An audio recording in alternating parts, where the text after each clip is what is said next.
एक बार की बात है, मुल्ला नसीरुद्दीन बाजार से होकर गुजर रहे थे। उनके साथ एक बकरा भी था, जिसे वे किसी रिश्तेदार को देने जा रहे थे। बकरा मोटा गड़ा था और उसकी चाल इतनी मजेदार थी कि हर कोई उसे देखकर हंस पड़ता। मुल्ला को इस बात का गर्व था कि उनके बकरे की इतनी चर्चा हो रही है। लेकिन बाजार के 4 चालाक ठगों की नजर उस बकरे पर पड़ी। उन्होंने सोचा कि अगर यह बकरा हमें मिल जाए तो इसे बेचकर हम खूब सारा पैसा कमा सकते हैं। उन्होंने एक चालाक योजना बनाई। पहली ठग की चाल। मुल्ला नसीरुद्दीन बाजार के बीचों बीच चल रहे थे। तभी पहला ठग उनके पास आया और बोला, मुल्ला साहब, यह क्या कर रहे हैं? आप इस कुत्ते को रस्सी से क्यों बांध कर ले जा रहे हैं? मुल्ला हंस पड़े और बोले, अरे भाई, तुमने ध्यान से नहीं देखा। यह कुत्ता नहीं, मेरा बकरा है। ठग ने सिर हिलाया और वहां से चला गया। दूसरी ठग की चाल। थोड़ी देर बाद दूसरा ठग आया और बोला, मुल्ला साहब, मैं आपके बारे में सुन चुका हूं कि आप बहुत बुद्धिमान हैं। लेकिन बुद्धिमान व्यक्ति कुत्ते को बकरा क्यों कहेगा? अब मुल्ला थोड़ा सोच में पड़ गए। लेकिन उन्होंने बकरे को देखा और खुद को समझाया कि यह जरूर मजाक कर रहा है। तीसरी ठग की चाल। आगे चलकर तीसरा ठग आया। उसने भी वही बात दोहराई, मुल्ला साहब, यह कुत्ता तो बड़ा प्यारा है, लेकिन आप इसे बकरा क्यों कह रहे हैं? अब मुल्ला के मन में शक होने लगा। उन्होंने बकरे की ओर देखा और सोचा, क्या सचमुच मैं इसे गलत समझ रहा हूं? शायद यह सच में कुत्ता है। चौथी ठग की चाल। जब चौथा ठग आया तो उसने चिल्लाकर कहा, अरे मुल्ला साहब, आप इस कुत्ते को इतने प्यार से क्यों ले जा रहे हैं? इसे तो छोड़ दीजिए। यह सुनकर मुल्ला का धैर्य टूट गया। उन्होंने सोचा, इतने सारे लोग इसे कुत्ता कह रहे हैं तो शायद यह सच में कुत्ता ही होगा। उन्होंने रस्सी से बकरे को खोल दिया और कहा, जा, अब से तू आजाद है, मेरे प्यारे कुत्ते। ठगों ने तुरंत बकरे को पकड़ा और वहां से भाग गए। अंत और सीख। थोड़ी देर बाद मुल्ला को अपनी गलती का एहसास हुआ। वे सोचने लगे, मैं तो हमेशा चतुराई की बातें करता हूं, लेकिन आज इन चालाक लोगों के बहकावे में आ गया। इस घटना ने मुल्ला को एक महत्वपूर्ण सीख दी। कभी कभी भले ही कई लोग एक ही बात कहें, सच्चाई वही होती है जो अपनी आंखों से देखी और दिमाग से समझी जाए। कहानी की शिक्षा। यह कहानी हमें सिखाती है कि कभी भी दूसरों की बातों में आकर अपनी सोच पर शक नहीं करना चाहिए। सही निर्णय लेने के लिए अपने विवेक का इस्तेमाल करना चाहिए। कहानी 2। एक बार मुल्ला नसीरुद्दीन बाजार गए। उन्हें एक गधा खरीदना था, लेकिन उनकी जेब में पैसे कम थे। बाजार में एक सुंदर और मजबूत गधा था, जिसे हर कोई खरीदना चाहता था। गधे का मालिक 100 सोने के सिक्कों से कम में उसे बेचने को तैयार नहीं था। मुल्ला ने सोचा और फिर बोले, भाई, ये गधा तो बहुत अच्छा है, लेकिन मैं इसे 100 सिक्कों में नहीं खरीद सकता। गधे का मालिक हंसा और बोला, अगर खरीद नहीं सकते तो क्यों समय बर्बाद कर रहे हो? मुल्ला मुस्कुराए और बोले, मैं बस देख रहा था कि यह गधा इतना बुद्धिमान है या नहीं। मालिक चौंका और पूछा, कैसा बुद्धिमान? गधे को तो बेवकूफ माना जाता है। मुल्ला ने गंभीर होकर कहा, नहीं, ये गधा जरूर बुद्धिमान है। देखो, जब मैंने इसे देखा तो इसने मुझे अपनी आंखों से इशारा किया कि यह 100 सिक्कों में बिकने के लिए तैयार नहीं है। यह सुनकर बाजार के लोग हंसने लगे। गधे का मालिक परेशान हो गया और बोला, अगर तुम इतनी तारीफ कर रहे हो तो 50 सिक्कों में इसे ले जाओ। मुल्ला ने मुस्कुराते हुए कहा, चलो यह ठीक रहेगा, मैं इसे खुशी खुशी खरीदता हूँ। गधे का खोना और ढूंढना। मुल्ला गधे को लेकर अपने गांव लौट आए। वह गधे का बहुत ध्यान रखते थे, लेकिन एक दिन गधा गायब हो गया। मुल्ला ने पूरे गांव में उसे ढूंढा, पर वह कहीं नहीं मिला। लोगों ने पूछा, मुल्ला तुम्हारा गधा कहाँ चला गया? मुल्ला ने चुटकी लेते हुए कहा, शायद वह कुछ बड़ा बनने गया होगा। मैंने उसे हमेशा कहा था कि मेहनत करने से इंसान आगे बढ़ता है। शायद उसने मेरी बात को बहुत गंभीरता से ले लिया। गधे की वापसी। कुछ दिन बाद मुल्ला का गधा वापस आ गया। उसकी पीठ पर एक बड़ी थैली थी। थैली में सोने के सिक्के भरे थे। गांव के लोग हैरान रह गए। उन्होंने पूछा, मुल्ला यह गधा सोने के सिक्के कैसे लाया? मुल्ला ने गंभीरता से जवाब दिया, मैंने इसे मेहनत और ईमानदारी का पाठ पढ़ाया था। लगता है इसने किसी बड़े राजा के यहाँ नौकरी कर ली और अब अपना वेतन लेकर आया है। गांव के लोग मुल्ला की बातों पर हंसते हंसते लोटपोट हो गए। सीख। यह कहानी हमें यह सिखाती है कि किसी भी स्थिति में हमें हास्य और सकारात्मकता नहीं छोड़नी चाहिए। मुल्ला नसीरुद्दीन की बुद्धिमानी और उनके गधे के किस्से हमेशा हमें जीने का नया नजरिया देते हैं। कहानी 3। एक समय की बात है, एक छोटे से राज्य में एक बुद्धिमान और हंसमुख व्यक्ति रहते थे जिनका नाम मुल्ला नसीरुद्दीन था। उनका नाम हर किसी की जुबान पर था क्योंकि वे अपनी चतुराई और हास्यपूर्ण अंदाज के लिए प्रसिद्ध थे। लोग उन्हें समस्याओं के हल के लिए खोजते थे और उनका समाधान हमेशा अप्रत्याशित होता था। राजा का परीक्षण।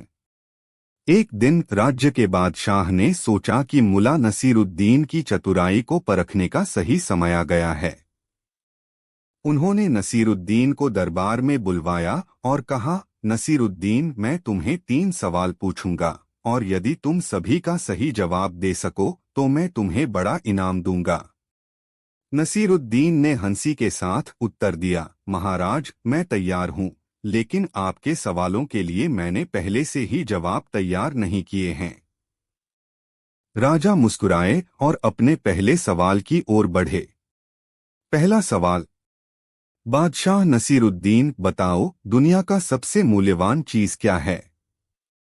नसीरुद्दीन थोड़ी देर तक सोचते हैं, फिर उन्होंने उत्तर दिया, नसीरुद्दीन महाराज सबसे मूल्यवान चीज समय है। जब समय बीत जाता है तो उसे वापस नहीं लाया जा सकता।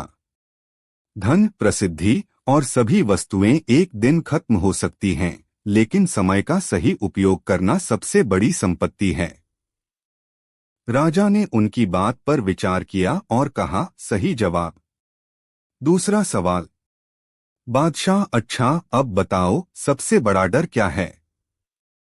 नसीरुद्दीन हंसी में मुस्कुराए और उत्तर दिया, नसीरुद्दीन महाराज सबसे बड़ा डर वह है जो हमारे मन में रहता है। यह डर वास्तविक नहीं होता, बल्कि हम खुद उसे बड़ा बना देते हैं। अगर हम अपने डर का सामना करें तो वह छोटा हो जाता है। राजा चुप हो गए और फिर बोले, यह भी सही जवाब है। तीसरा सवाल। अब राजा ने तीसरा और सबसे कठिन सवाल पूछा। बादशाह ठीक है नसीरुद्दीन, अब बताओ अगर कोई व्यक्ति सबसे बड़ा हो तो वह कैसे पहचाना जाता है? नसीरुद्दीन ने बिना देर किए जवाब दिया, नसीरुद्दीन महाराज सबसे बड़ा व्यक्ति वह है जो न केवल अपनी शक्ति से बल्कि अपनी विनम्रता और दयालुता से पहचाना जाता है। जो दूसरों की मदद करता है, जो अपने कर्तव्यों को निभाता है, वही असली बड़ा व्यक्ति है। राजा को उनकी बातों का महत्व समझ में आया और उन्होंने मुस्कुराते हुए कहा, तुमने मेरी परीक्षा में तीनों सवालों का सही जवाब दिया। तुम सचमुच एक महान व्यक्ति हो और मैं तुम्हें एक बड़ा इनाम देना चाहता हूँ। मुल्ला नसीरुद्दीन का चतुर उत्तर। नसीरुद्दीन ने विनम्रता से कहा, महाराज, मुझे आपका आशीर्वाद और आपके राज्य की सेवा का मौका ही सबसे बड़ा इनाम है। राजा ने नसीरुद्दीन की यह बात सुनी और उनकी महानता को समझा। उन्होंने नसीरुद्दीन को दरबार में हमेशा के लिए नियुक्त किया और कहा, तुम मेरी सेवा में रहोगे और राज्य को सही मार्गदर्शन दोगे। अंत। इस प्रकार नसीरुद्दीन ने न केवल राजा के सवालों का सही जवाब दिया, बल्कि उन्होंने यह भी साबित कर दिया कि असली शक्ति सिर्फ ज्ञान और विनम्रता में होती है। राजा ने नसीरुद्दीन की बुद्धिमानी की सराहना की और पूरे राज्य में उनकी प्रतिष्ठा और बढ़ गई। यह कहानी हमें यह सिखाती है कि ज्ञान, समय का महत्व और विनम्रता ही असली शक्ति हैं, और जिनके पास यह गुण होते हैं वे सच्चे महान होते हैं। कहानी 4। मुल्ला नसीरुद्दीन अपने चतुर दिमाग और मजाकिया अंदाज के लिए मशहूर थे, लेकिन वह सिर्फ हंसी मजाक तक सीमित नहीं थे। उनके विचारों में गहरी समझ और मानवता भी छिपी थी। एक बार उन्होंने अपने दुश्मन को दोस्त बनाने की ऐसी चाल चली कि सबको हैरान कर दिया। दुश्मनी की शुरुआत। नसीरुद्दीन के गांव में एक धनी व्यापारी रहता था जिसका नाम करीम था। करीम को नसीरुद्दीन की सरलता और उसकी चतुराई बिल्कुल पसंद नहीं थी। वह हमेशा नसीरुद्दीन को नीचा दिखाने की कोशिश करता था और गांव में अफवाहें फैलाता था कि नसीरुद्दीन सिर्फ मजाक करने वाला आदमी है, जिसका कोई महत्व नहीं। एक दिन करीम ने नसीरुद्दीन के बारे में ऐसी बातें की जो उनकी प्रतिष्ठा को ठेस पहुंचाने वाली थीं। गांव के लोगों ने आकर नसीरुद्दीन को यह सब बताया। सबको लगा कि नसीरुद्दीन करीम से बदला लेंगे, लेकिन नसीरुद्दीन ने शांत रहकर कहा, देखते हैं, करीम को समझाने का समय आ गया है। नसीरुद्दीन की योजना। कुछ दिनों बाद नसीरुद्दीन ने गांव में यह खबर फैलवा दी कि उन्होंने करीम को माफ कर दिया है और उनके पास एक बहुत बड़ा तोहफा है जो वह करीम को देना चाहते हैं। करीम यह सुनकर चौंक गया और उसे यकीन नहीं हुआ। वह सोचने लगा, नसीरुद्दीन जरूर कुछ चाल चल रहे हैं। नसीरुद्दीन ने करीम को अपने घर आने का निमंत्रण दिया। करीम सावधानी से वहां गया, लेकिन तैयार था कि अगर कुछ गड़बड़ हो तो वह जवाब दे सके। तोहफे का राज। जब करीम नसीरुद्दीन के घर पहुंचा तो उसने देखा कि नसीरुद्दीन ने बड़े प्यार से उसका स्वागत किया। नसीरुद्दीन ने उसे एक सुंदर संदूक दिखाया और कहा, यह तोहफा आपके लिए है, इसे खोलिए। करीम ने संदूक खोला तो उसमें केवल एक दर्पण था। वह हैरानी से बोला, ये क्या मजाक है? नसीरुद्दीन ने मुस्कुराते हुए कहा, यह मजाक नहीं है, यह तोहफा तुम्हारे लिए है। इसमें तुम्हें खुद को देखना है। जो नफरत तुम मेरे प्रति रखते हो वह असल में तुम्हारी ही सोच का प्रतिबिंब है। अगर तुम खुद से प्यार करना सीख जाओगे तो दूसरों से भी प्यार करने लगोगे। करीम की समझ। नसीरुद्दीन की बात सुनकर करीम हक्का बक्का रह गया। उसे अपनी गलती का एहसास हुआ। उसने कहा, मुल्ला, मुझे माफ कर दो, मैं तुम्हें समझ नहीं पाया। तुम सच में महान हो। उस दिन के बाद से करीम और नसीरुद्दीन गहरे दोस्त बन गए। नसीरुद्दीन की चतुराई और समझदारी ने एक दुश्मनी को दोस्ती में बदल दिया। कहानी की सीख। इस कहानी से यह सीखने को मिलता है कि सबसे बड़ा हथियार बदले की भावना नहीं, बल्कि क्षमा और समझदारी है। जब हम अपने दुश्मन को इंसानियत के आईने में देखने देते हैं तो दुश्मनी का अंत हो जाता है। नसीरुद्दीन ने यह सिखाया कि दुश्मन को दोस्त बनाने का सबसे अच्छा तरीका है उसे खुद से जोड़ना। कहानी 5। एक बार की बात है, एक राजा अपने राज्य के प्रबंधन से परेशान था। प्रजा असंतुष्ट थी, मंत्री अपनी जेबें भर रहे थे और राजा का खजाना खाली होता जा रहा था। वह बहुत चिंतित था और अपने राज्य को सही रास्ते पर लाने के लिए किसी चतुर व्यक्ति की तलाश में था। राजा ने सुना कि मुल्ला नसीरुद्दीन बहुत बुद्धिमान और हाजिर जवाब व्यक्ति हैं। उसने नसीरुद्दीन को अपने दरबार में बुलाया और कहा, नसीरुद्दीन, मैंने तुम्हारी बुद्धिमानी के किस्से सुने हैं। मुझे तुम्हारी मदद चाहिए। क्या तुम मुझे सिखा सकते हो कि एक अच्छा राजा कैसे बना जाए? मुल्ला ने मुस्कुराते हुए कहा, महाराज, आपकी समस्या का समाधान आसान है, लेकिन इसके लिए धैर्य और समझदारी चाहिए। मैं आपकी मदद करूंगा, लेकिन आपको मेरी कुछ शर्तें माननी होंगी। राजा ने खुशी खुशी उसकी शर्तें मान लीं। पहला पाठ, नेतृत्व का मतलब। मुल्ला ने राजा को एक जंगल में ले जाकर कहा, महाराज, देखिए ये हिरणों का झुंड। ये हमेशा अपने नेता के पीछे चलते हैं। अगर नेता सही दिशा में जाता है तो पूरा झुंड सुरक्षित रहता है, लेकिन अगर नेता गलत रास्ता चुनता है तो सब खतरे में पड़ जाते हैं। इसलिए पहला सबक है, एक अच्छा राजा वही है जो अपने लोगों को सही दिशा में ले जाए। राजा ने सिर हिलाया और इस बात को ध्यान में रखा। दूसरा पाठ, प्रजा का महत्व। अगले दिन मुल्ला ने राजा को एक गांव में ले जाकर दिखाया कि किसान मेहनत कर रहे हैं, लेकिन उनके चेहरे पर उदासी थी। महाराज, आपकी प्रजा दिन रात मेहनत करती है, लेकिन अगर उन्हें उनके श्रम का फल न मिले तो वे दुखी हो जाते हैं। प्रजा राजा की ताकत होती है। अगर उनकी देखभाल नहीं की जाए तो राज्य कभी मजबूत नहीं हो सकता। राजा ने वादा किया कि वह प्रजा की समस्याओं का समाधान करेगा। तीसरा पाठ, लालच से बचना। कुछ दिनों बाद मुल्ला ने राजा के दरबार में एक बड़ी दावत का आयोजन करवाया। दावत में हर मंत्री को ढेर सारी स्वादिष्ट चीजें परोसी गईं। लेकिन मुल्ला ने राजा को खाने के लिए सिर्फ एक सादा रोटी दी। राजा ने गुस्से में कहा, यह क्या मजाक है नसीरुद्दीन? मुझे सिर्फ रोटी क्यों? मुल्ला ने उत्तर दिया, महाराज, जैसे आपकी प्रजा को खाली हाथ रहना पड़ता है, वैसे ही आपको भी इसका अनुभव करना चाहिए। एक अच्छा राजा वही है जो दूसरों की भूख को समझे और उनके लिए काम करे, न कि खुद के लिए। राजा को यह बात समझ में आ गई और उसने अपनी सोच बदलने की ठानी। चौथा पाठ, न्याय का महत्व। एक दिन राजा ने मुल्ला से पूछा, नसीरुद्दीन, सबसे बड़ा राजा कौन होता है?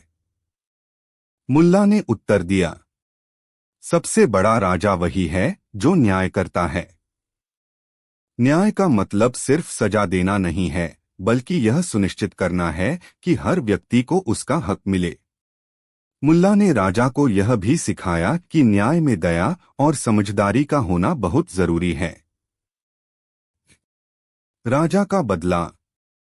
कुछ महीनों में राजा ने मुल्ला नसीरुद्दीन के दिए गए पाठों का पालन करना शुरू कर दिया। उसने अपने मंत्रियों की जवाबदेही तय की, प्रजा के लिए नए कानून बनाए और अपने खजाने का सही तरीके से उपयोग किया। धीरे धीरे राज्य में खुशहाली लौट आई। एक दिन राजा ने मुल्ला नसीरुद्दीन से पूछा, नसीरुद्दीन, तुमने मुझे सब कुछ सिखा दिया, लेकिन मैं तुम्हें कैसे धन्यवाद दूं? मुल्ला ने मुस्कुराते हुए कहा, महाराज, धन्यवाद की कोई जरूरत नहीं। मेरा इनाम तभी होगा जब आपकी प्रजा हमेशा खुश और संतुष्ट रहेगी। एक अच्छा राजा वही है जो अपने लोगों के दिल में बसे। अंत। राजा ने मुल्ला नसीरुद्दीन को राज्य का मुख्य सलाहकार बना दिया। इस कहानी से यह सीख मिलती है कि एक अच्छा नेता वही होता है जो अपनी प्रजा के प्रति ईमानदार, न्यायप्रिय और दयालु हो। कहानी 6, गांव में दोस्ती की बात। एक बार मुल्ला नसीरुद्दीन के गांव में उनके दोस्त अहमद एक महत्वपूर्ण समस्या लेकर आए। अहमद और नसीरुद्दीन बचपन के दोस्त थे और उनकी दोस्ती पूरे गांव में मशहूर थी। दोनों अक्सर जीवन की समस्याओं पर चर्चा करते और एक दूसरे की मदद करते। अहमद ने एक दिन कहा, नसीरुद्दीन, मुझे तुमसे एक बड़ी मदद चाहिए। मेरी आर्थिक स्थिति खराब हो रही है। क्या तुम मुझे 100 दीनार उधार दे सकते हो? मैं जल्द ही लौटा दूंगा। मुल्ला नसीरुद्दीन ने तुरंत अपने पैसे दिए और कहा, दोस्तों के बीच भरोसा सबसे बड़ी पूंजी है। लेकिन ध्यान रखना, समय पर लौटाना ताकि दोस्ती बनी रहे। अहमद की भूल। समय बीता और महीनों के बाद भी अहमद ने पैसे नहीं लौटाए। नसीरुद्दीन ने सोचा कि शायद अहमद कठिनाई में है, इसलिए उन्होंने उसे कोई याद नहीं दिलाई। लेकिन एक दिन नसीरुद्दीन ने देखा कि अहमद नए कपड़े पहनकर बाजार में घूम रहा है और उत्सव मना रहा है। नसीरुद्दीन ने सोचा, यह अजीब बात है। अगर उसके पास पैसे हैं तो उसने उधार क्यों नहीं लौटाया? नसीरुद्दीन की चतुराई। एक दिन नसीरुद्दीन अहमद के पास गए और बोले, दोस्त, मुझे फिर से 100 दीनार उधार चाहिए। मैं वादा करता हूं कि जल्दी लौटा दूंगा। अहमद थोड़ा परेशान हुआ, लेकिन फिर बोला, मुल्ला, तुमसे पैसा मांगना आसान था, पर तुम्हें देना कठिन है। मैं तुम्हें उधार नहीं दे सकता। नसीरुद्दीन ने मुस्कुराते हुए कहा, तो तुमने मेरे 100 दीनार भी लौटा दिए और अगले 100 देने से मना भी कर दिया। यह बड़ी दिलचस्प बात है। दोस्ती का सबक। यह सुनकर अहमद शर्मिंदा हुआ और उसने तुरंत नसीरुद्दीन का उधार चुकाया। नसीरुद्दीन ने कहा, दोस्ती का मतलब सिर्फ पैसा देना नहीं है, बल्कि एक दूसरे पर भरोसा रखना और अपने वादों को निभाना है। जब भरोसा टूटता है तो दोस्ती भी कमजोर हो जाती है। अहमद ने अपनी गलती मान ली और मुल्ला नसीरुद्दीन से माफी मांगी। दोनों की दोस्ती फिर से मजबूत हो गई। कहानी का संदेश। यह कहानी हमें सिखाती है कि दोस्ती में विश्वास सबसे महत्वपूर्ण होता है। जो दोस्त अपने वादे निभाता है, वही सच्चा दोस्त कहलाने का हकदार होता है। मुल्ला नसीरुद्दीन की चतुराई ने न केवल उधार वापस दिलवाया, बल्कि दोस्ती का सही अर्थ भी समझाया। कहानी 7। एक बार की बात है, मुल्ला नसीरुद्दीन के पड़ोस में एक धनी आदमी रहता था। वह आदमी बहुत लालची और चालाक था। एक दिन उसने मुल्ला से कहा, मुल्ला, तुम्हारे घर के पास जो कुआं है, मुझे बहुत पसंद है। मैं उसे खरीदना चाहता हूं। मुल्ला नसीरुद्दीन ने सोचा कि यह अच्छा मौका है, क्योंकि कुआं बहुत पुराना हो चुका था और उसे ज्यादा उपयोग में भी नहीं लाया जाता था। उन्होंने कहा, ठीक है, मैं कुआं बेचने के लिए तैयार हूं, लेकिन शर्त यह है कि मैं तुम्हें केवल कुआं बेचूंगा, पानी नहीं। पानी मेरा ही रहेगा। धनी आदमी ने बिना सोचे समझे सौदा स्वीकार कर लिया और पैसे देकर कुआं खरीद लिया। समस्या शुरू होती है। अगले दिन धनी आदमी कुएं से पानी निकालने गया। जैसे ही उसने बाल्टी डालने की कोशिश की, मुल्ला नसीरुद्दीन वहां आ गए और बोले, रुको, तुम यह पानी नहीं निकाल सकते। मैंने तुम्हें सिर्फ कुआं बेचा है, पानी नहीं। पानी तो मेरा है। धनी आदमी यह सुनकर भड़क गया और गुस्से में बोला, मुल्ला, यह कैसा मजाक है? कुएं का मालिक मैं हूं। मुल्ला ने शांत स्वर में कहा, मैंने पहले ही साफ साफ कह दिया था कि मैंने तुम्हें केवल कुआं बेचा है, पानी नहीं। अगर तुम्हें पानी चाहिए तो इसका किराया देना होगा। बादशाह के दरबार में। धनी आदमी को समझ नहीं आया कि क्या करे। वह सीधे बादशाह के दरबार पहुंचा और शिकायत की। बादशाह ने मुल्ला नसीरुद्दीन को बुलाया और पूछा, मुल्ला, यह क्या मामला है? तुमने कुआं बेच दिया, फिर भी पानी पर अपना हक क्यों जता रहे हो? मुल्ला ने अदब से सिर झुकाया और कहा, महाराज, मैं सिर्फ अपना अधिकार निभा रहा हूं। मैंने कुआं बेचा है, लेकिन पानी नहीं। अगर यह आदमी मेरा पानी अपने कुएं में रख रहा है, तो उसे किराया देना होगा। आखिर यह मेरा पानी है। बादशाह ने मुस्कुराते हुए कहा, मुल्ला, तुम्हारी बात सही है। अगर कुएं का मालिकाना हक इस आदमी के पास है, तो पानी का हक तुम्हारे पास है। इसे या तो किराया देना होगा या कुएं में से पानी निकालकर तुम्हें दे देना चाहिए। धनी आदमी यह सुनकर शर्मिंदा हो गया। उसने समझ लिया कि अपनी लालच में वह खुद ही फंस गया है। अंत में उसने कुएं और पानी दोनों के अधिकार मुल्ला नसीरुद्दीन को वापस कर दिए। कहानी से सीख। यह कहानी सिखाती है कि चतुराई और बुद्धिमानी से बड़ी समस्या का हल निकाला जा सकता है। साथ ही यह भी कि लालच हमेशा नुकसान की ओर ले जाता है। मुल्ला नसीरुद्दीन ने अपनी हाजिर जवाबी से एक लालची व्यक्ति को उसकी गलती का एहसास दिलाया और न्याय की मिसाल कायम की। कहानी 8। मुल्ला नसीरुद्दीन की बुद्धिमानी और हास्य से भरी कहानियों में एक रोचक घटना उनके और उनके घोड़े की है। घोड़े का चुनाव। एक बार नसीरुद्दीन ने एक शानदार घोड़ा खरीदा। वह बहुत सुंदर, तेज और मजबूत था। पूरे गांव में लोग नसीरुद्दीन और उसके नए घोड़े की चर्चा करने लगे। लेकिन नसीरुद्दीन को अपने घोड़े की खूबियों से ज्यादा उसकी कमी पर ध्यान था। यात्रा की तैयारी। एक दिन नसीरुद्दीन ने अपने घोड़े पर बैठकर एक लंबी यात्रा पर जाने की सोची। उसने गांव के लोगों से कहा, मेरा यह घोड़ा सबसे समझदार है। यह खुद रास्ता ढूंढ सकता है और मुझे बिना किसी परेशानी के मेरी मंजिल तक पहुंचा सकता है। गांव के लोग हंसने लगे और बोले, मुल्ला, घोड़े पर भरोसा मत करना। इसे संभाल कर रखना, वरना यह तुम्हें भटका देगा। नसीरुद्दीन ने मुस्कुराते हुए कहा, अगर घोड़ा भटकेगा तो मैं भी उसके साथ रहूंगा। जीवन में कभी कभी रास्ता खुद ही खोजने का मजा होता है। घोड़े की समझदारी। यात्रा शुरू हुई। घोड़ा बहुत तेज दौड़ रहा था, लेकिन नसीरुद्दीन ने उसकी लगाम को ढीला छोड़ दिया। कुछ समय बाद घोड़ा एक ऐसे रास्ते पर मुड़ गया जहां जंगल घना था। गांव के लोग सही थे, घोड़ा भटक गया।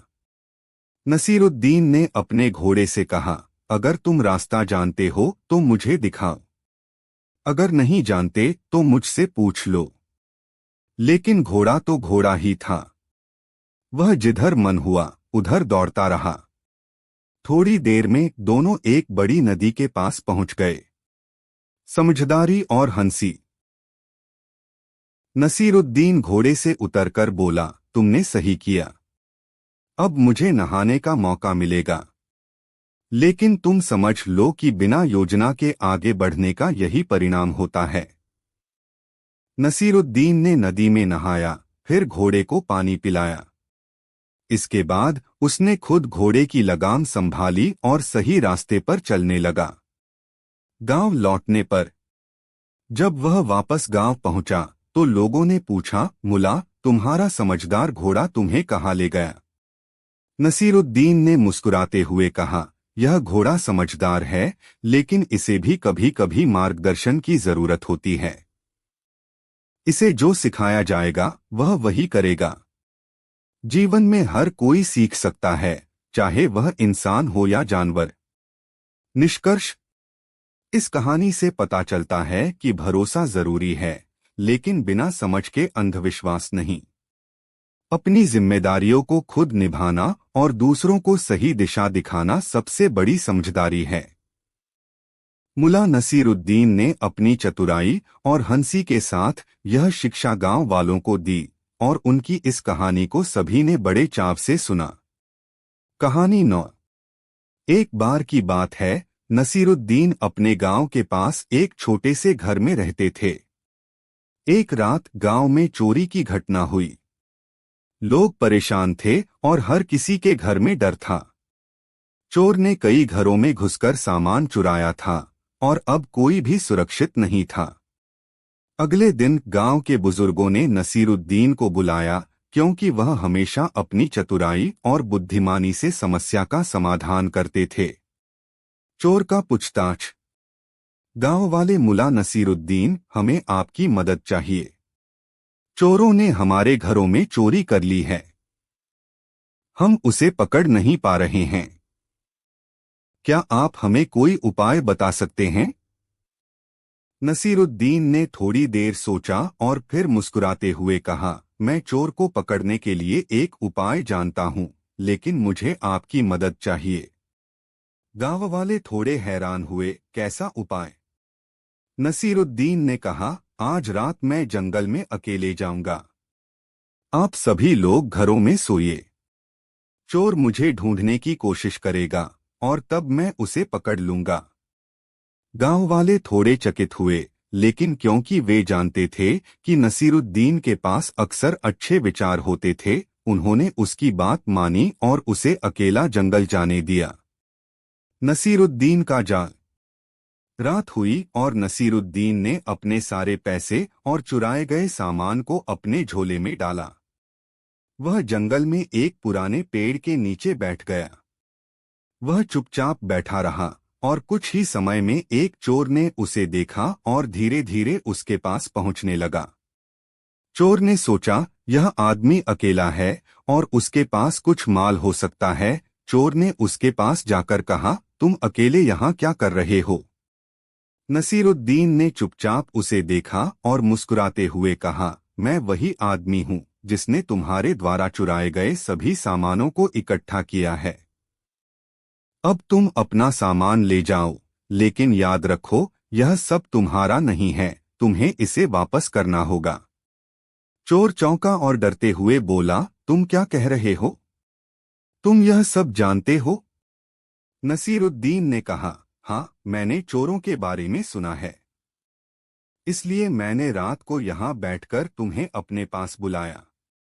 चोर समझ गया कि वह पकड़ा गया है और डरते डरते कहने लगा, मुझे माफ कर दो, मैं ये सब सिर्फ अपनी गरीबी के कारण कर रहा था।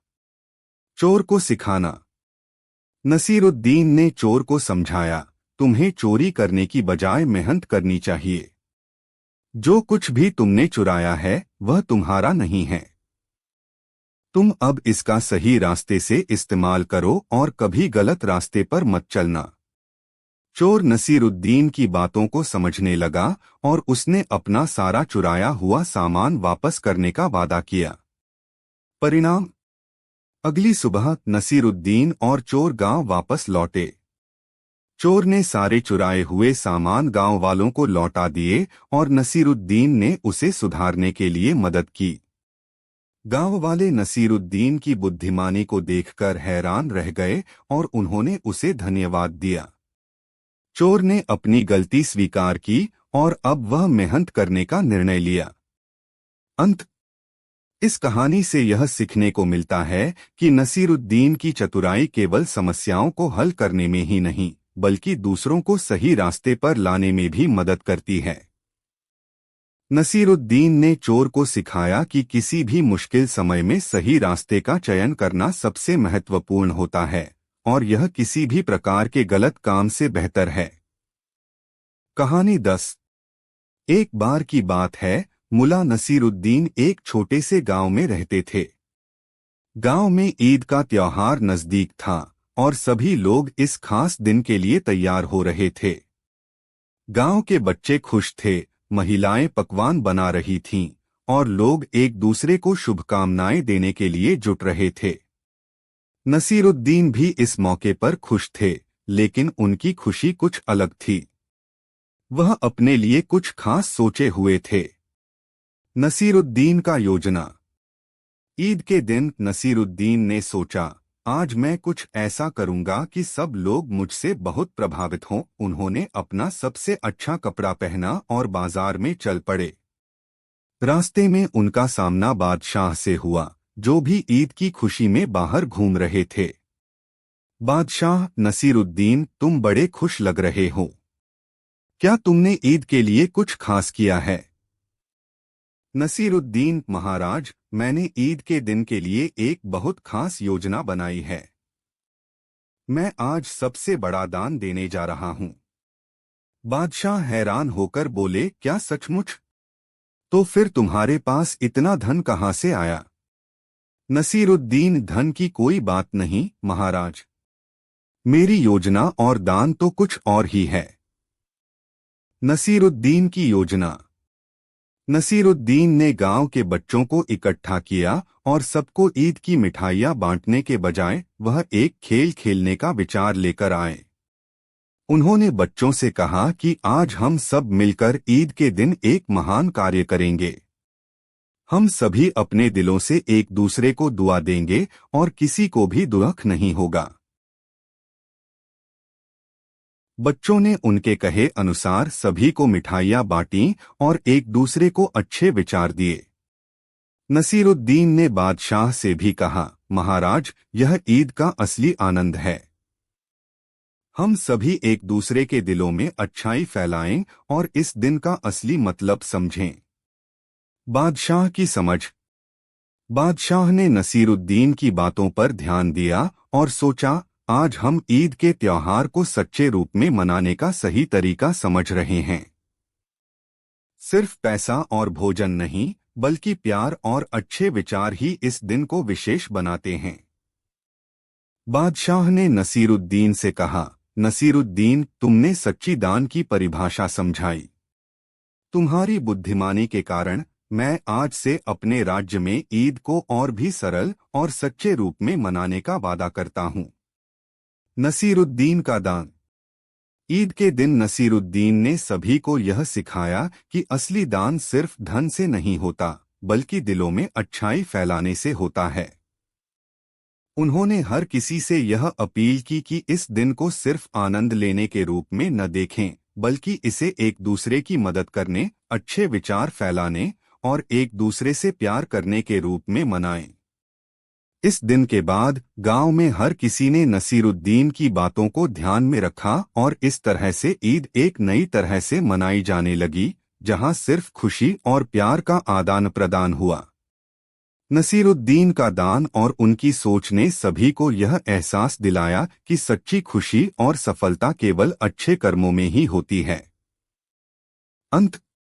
यह कहानी हमें यह सिखाती है कि त्योहार केवल बाहरी आभूषणों और खाने पीने में नहीं होते, बल्कि इनका असली अर्थ एक दूसरे के साथ प्यार और अच्छाई बांटने में है। नसीरुद्दीन ने यह सिद्ध कर दिया कि सच्चा दान वह है जो हमारे दिलों से निकलकर दूसरों के दिलों तक पहुंचता है। कहानी 12। एक दिन ईद का त्योहार था और पूरे शहर में खुशियां छाई हुई थीं। लोग नए कपड़े पहनकर मस्जिदों में नमाज पढ़ने के लिए जा रहे थे और हर जगह मिठाइयाँ और उपहारों का आदान प्रदान हो रहा था। लेकिन नसीरुद्दीन इस बार कुछ खास महसूस नहीं कर रहे थे। वह सोच रहे थे कि इस बार ईद पर कुछ ऐसा हो जो पहले कभी न हुआ हो। नसीरुद्दीन का विचार। नसीरुद्दीन ने सोचा, ईद का असली मजा तो जब होता है जब किसी और को खुशियां दी जाती हैं। उन्होंने एक आइडिया सोचा और ईद की सुबह अपने घर से बाहर निकल पड़े। उनका मन था कि इस ईद को वे कुछ अलग तरीके से मनाएं, लेकिन कैसे? बादशाह के पास जाना। नसीरुद्दीन सोचते हुए सीधे बादशाह के महल पहुंचे। उन्होंने दरवाजे पर दस्तक दी और गार्ड से कहा, मैं बादशाह से मिलने आया हूं। यह ईद का खास दिन है और मेरे पास उनके लिए एक उपहार है। गार्ड ने नसीरुद्दीन को महल के भीतर जाने दिया और बादशाह के पास पहुंचाया। बादशाह ने नसीरुद्दीन को देखते ही कहा, आओ नसीरुद्दीन, तुम्हें देखकर ही समझ आ गया कि कुछ खास बात होगी। तुम हमेशा कुछ नया करने की सोचते हो। बताओ इस बार ईद के लिए तुम्हारे पास क्या है? नसीरुद्दीन का उपहार। नसीरुद्दीन मुस्कुराए और बोले, महाराज, इस ईद पर मैंने आपके लिए एक खास उपहार सोचा है। बादशाह ने उत्सुकता से पूछा, क्या उपहार लाए हो? नसीरुद्दीन ने कहा, मैंने आपके राज्य के हर गरीब और जरूरतमंद को ईद के तोहफे में खुशी देने का फैसला किया है। इसके लिए मैंने अपने पास जो भी संपत्ति थी उसे गरीबों में बांट दिया है। अब मुझे आपकी मदद चाहिए। आप हमें अपने राज्य की तरफ से कुछ और खुशियां दे सकते हैं। राजा हैरान हो गया। उसने पूछा, तुमने अपनी संपत्ति गरीबों में बांट दी और अब मुझे मदद करने को कह रहे हो? नसीरुद्दीन मुस्कुराए और बोले, महाराज, असली ईद तभी होती है जब हम अपने पास से कुछ त्याग कर दूसरों की खुशियों में भागीदार बनते हैं। यह तो सब जानते हैं कि धन एक दिन खत्म हो जाता है, लेकिन अच्छाई और दया की कोई सीमा नहीं होती। बादशाह की प्रतिक्रिया। बादशाह ने नसीरुद्दीन की बातों को गंभीरता से सुना और बहुत प्रभावित हुआ। उसने अपनी संपत्ति का एक हिस्सा और गरीबों के लिए दान करने का आदेश दिया और नसीरुद्दीन को धन्यवाद दिया। नसीरुद्दीन बादशाह ने कहा, तुमने सच में मुझे इस ईद पर एक अनमोल तोहफा दिया है। गांव में लौटना। नसीरुद्दीन खुशी खुशी गांव लौटे, जहां उन्होंने देखा कि हर किसी के चेहरे पर मुस्कान थी। बच्चों के हाथों में मिठाइयाँ थीं और महिलाएं अपने परिवार के साथ ईद का त्योहार मना रही थीं। नसीरुद्दीन ने सोचा, असली खुशी दूसरों को खुश करने में है। कहानी का संदेश। इस कहानी से यह सीखने को मिलता है कि ईद या कोई भी त्योहार सिर्फ खुद की खुशियों के लिए नहीं होता, बल्कि दूसरों के साथ बांटने और उनके जीवन में खुशियां लाने का अवसर होता है। नसीरुद्दीन ने हमें यह सिखाया कि किसी भी अवसर को दूसरों की भलाई के लिए समर्पित करना सबसे बड़ा तोहफा होता है।